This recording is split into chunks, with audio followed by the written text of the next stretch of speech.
Ayana, this crime happened here on 62nd Street, right near 2nd Avenue. Police say two men managed to coerce more than $30,000 out of an elderly woman by convincing her that a loved one was in desperate need of help.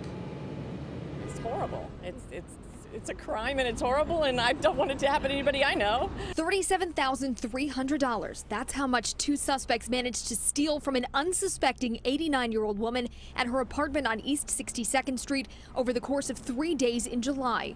So sad, and really, who would do this kind of thing to somebody who's so vulnerable and old and who needs her money? Police say the woman received a phone call on Friday, July 20th, claiming a loved one had been arrested in Florida and needed bail money.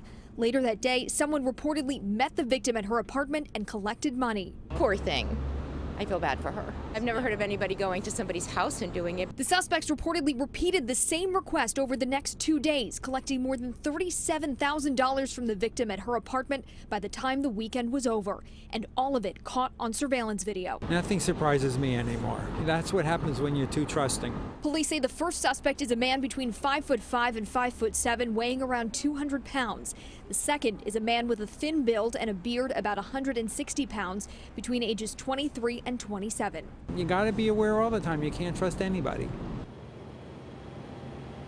And police ask if you know anything about what happened or if you recognize either of the suspects in that surveillance video to please call the Crime Stoppers tip line right away at 1-877-577-TIPS. Reporting live on the Upper East Side, Katie Corrado, Pix 11 News.